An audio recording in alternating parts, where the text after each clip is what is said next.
All right, Mrs. Wilson is partially in her lay box, so we're going to check and see if there are any eggs to be found. It would be a little early because she shed only like 3 days ago, and usually they shed, which is called their pre-lay shed, about 7 to 10 days before they lay the eggs. So let's see.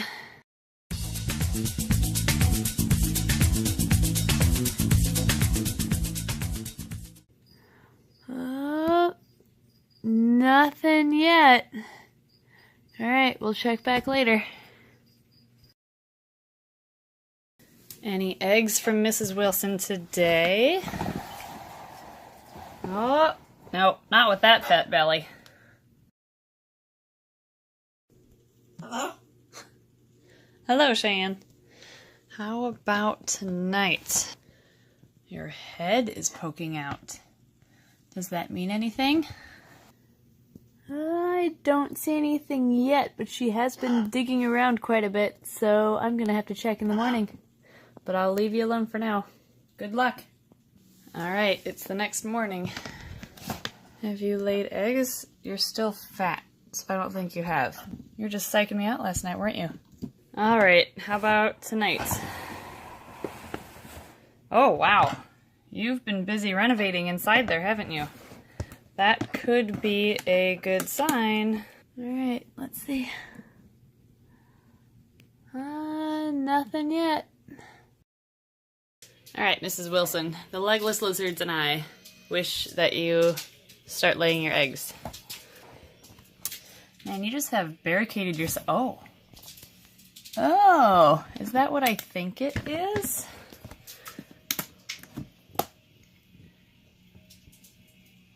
It sure is. Alright, I will leave you alone. I don't want to bug you. Well, it's been about 6 hours since she started, maybe even a little bit longer. So she very well could be done at this point. Holy cow. Oh my gosh, do you still have some in you too? Yeah, guys, she is still laying, I think. Well, 1, 2, 3, 4, 5, 6, 7, 8, 9, 10, 11 eggs so far. Well, you know, I was planning on putting the eggs in here for incubation, assuming she was done, but I don't want to interrupt her, because if you do that, then sometimes the snake will get spooked and stop laying, and when they start again, they become egg-bound. So we are going to continue leaving her alone, I guess. Let's see what's going on in here. By the way, her lay box is simply just a black cave that's flipped upside down with a piece of corrugated plastic just cut to size and attached with these little paper clips. It works really well, and it's a nice cheap lay box that also doubles as a hide afterwards. You ready for this? Oh man, I'm so excited. What have we got? Oh, you're still laying. All right, how many do you have left? It looks like you might have 2 left. How many do you have here? 1, 2, 3. I see 19 so far. Jesus. All right, well, since you still have a couple, I don't want to bug you, so I guess I'll just leave you alone a little bit longer. It's the following morning, so I think she should be done, maybe. Hi, cutie. I know you're so adorable just poking your little head out. What have we got going? Oh, man, you still have one right here. And there's one over here that's a little squished looking. So this is kind of why I wanted to take them out last night. But here, I also didn't want to stress her out. Take a quick look here. Man, we've got tons of little eggs. But if you look at this, she still has one in there, but it has been quite a while, so she's probably going to need some help in getting that one out. This is going to be interesting. Well, first what I'm going to do is I'm going to remove these eggs just to get them out of here, get them in incubation, and then we will figure out what to do with her remaining eggs here. And by the way, in the wild, bull snakes will lay their eggs and they'll leave them. They won't stay with them. She's just in here because it's nice and warm. So she will not be missing these eggs at all. And she's also probably still in here because she still has a couple eggs that we're going to take care of later here. And what we're going to do is I'm going to make little divots inside of this perlite for each of the eggs so I can just plop them right on in.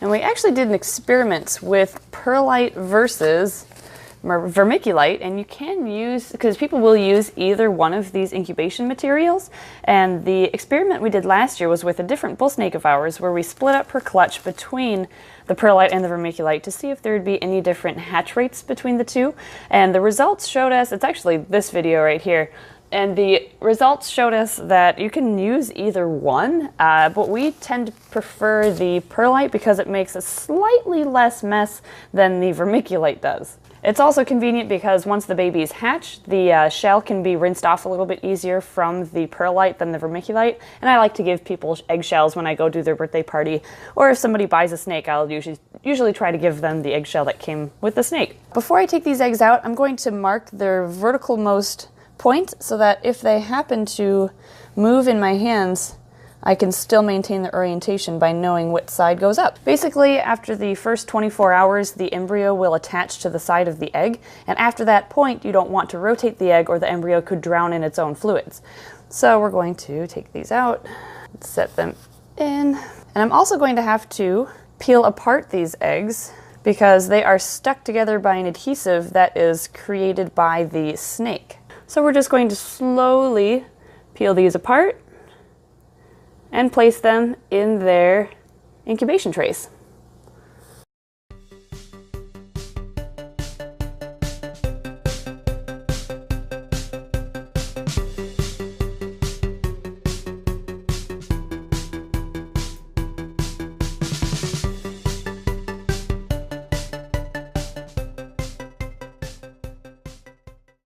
Now, the reason the eggs are stuck together, and there's actually an adhesive here, is there's actually a couple of reasons why. First off, by being stuck together like this, the eggs are more likely to maintain that original orientation and less likely to roll around since they're all stuck together. Second, if part of the clutch is warm and part of the clutch is cool, the heat will actually transfer through the eggs where they attach to the other side, and it will stabilize their overall incubation temperature. I could keep them together like this if I wanted, but from what I've read and from what I've heard, you have a slightly better hatch rate if you do split them up. That way everything can stay as uniform as possible during incubation.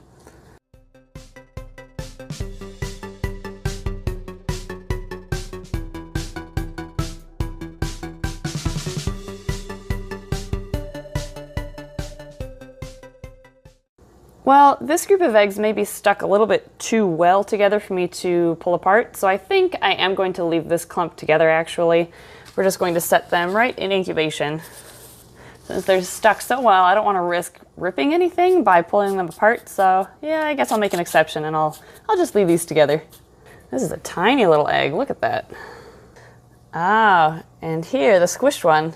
Here we have what is called a slug in the reptile world. This is an infertile egg, and you can tell it's infertile because compared to a healthy fertile egg, it's darker in color, it's pretty yellow, it's also smaller, and it's squishy. Usually they're not this squishy. Usually they're pretty well inflated, but they have pointed ends.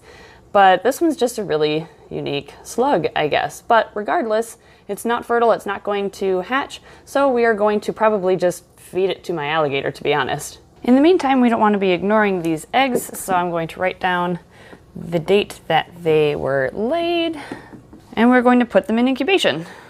To incubate these eggs, I'm going to place them in our handy-dandy green tree python room since it's heated. We actually have a pair of Beox together right now, but it looks like he's pouting. He doesn't really appreciate having a girlfriend. Anyway, we're going to take our heat gun.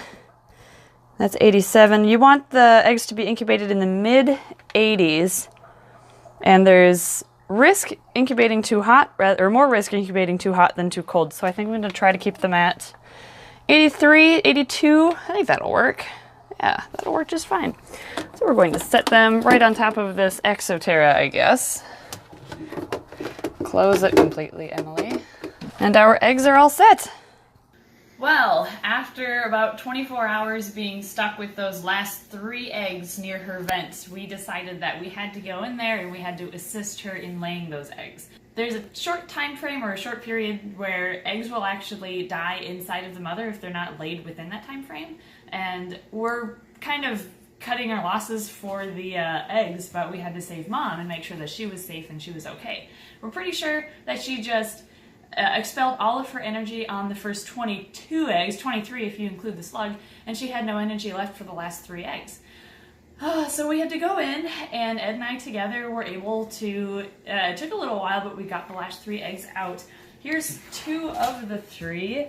One of them we got out yesterday, and we thought maybe she'd be able to get the last 2 out after that, but she did not. So we went in today. We were able to get these 2 out. One of them popped. So she's actually over there in a betadine bath to flush everything out in her vent area. And this one, we might just, we might incubate just for kicks and giggles. We'll see what ends up happening.